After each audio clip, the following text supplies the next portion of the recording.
Welcome to Inquiry into Self. And I want to step back and just look at what is the hype about meditation and mindfulness, enlightenment? What is it that people are discovering as they venture into this world?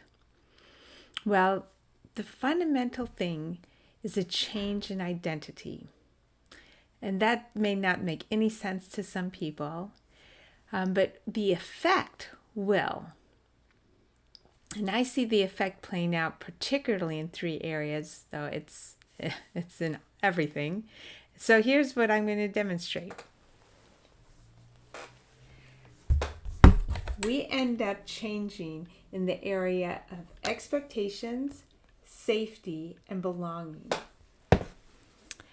So in the area of expectations, perhaps you're going through your day, your boss comes in and he says, "How come you did this?" And there's the immediate defensive reaction. We want to please the expectations of our boss. Or your spouse comes and says, "Why did you do this?" There's lots of times it could be our own head. Somebody asks us, "How much money did you make last year?"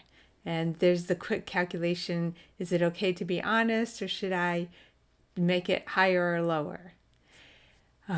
We are constantly evaluating what are the expectations we want to live up to. It can be something as simple as we decide whether or not we want to get on the scale in the morning because we have some idea about that. There's so many different ways that we might set expectations for ourselves. And those expectations are all tied into an identity that we've developed in our head. It's not anywhere but in our head. You take away the thoughts and that identity is poof, gone. But in our heads, we have thoughts about whether or not we're meeting our expectations and the expectations of others.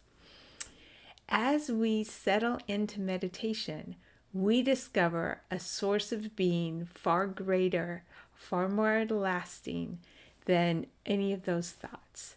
And it changes our relationship to expectations.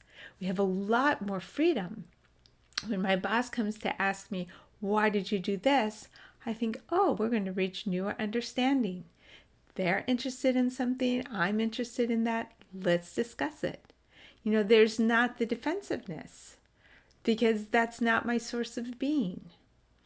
Okay, so the next one is safety.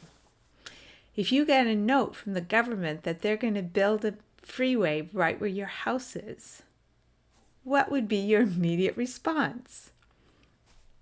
Or if you looked in your bank account and somebody had taken 90% of it, what would be your immediate response? Or if your spouse came and said, "It's been a great run, but I'm moving on," what would be your immediate response? Our sense of safety can be based upon all different kinds of things.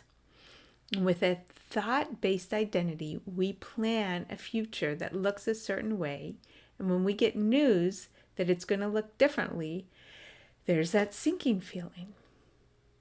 But what if our identity has nothing to do with our physical safety?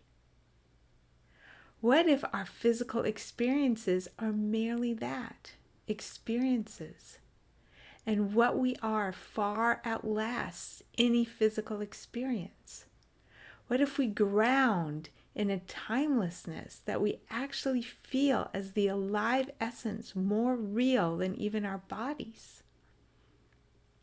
That gives a whole lot more freedom and a whole different sense of where safety comes from.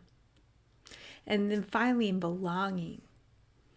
We may go somewhere and we're meeting a new person and we're evaluating, do they agree with me on whatever topics we think are important?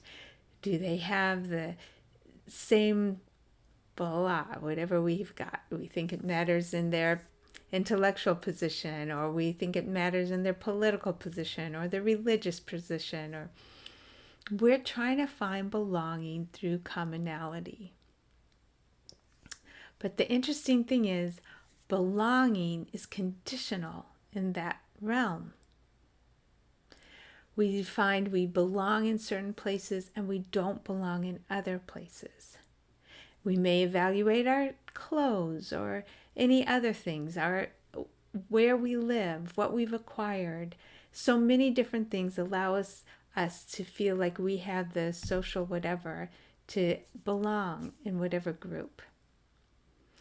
But once we've felt this new sense of identity, that there is one aliveness erupting, then when I walk into a room of new people, I already sense a fundamental connection and belonging.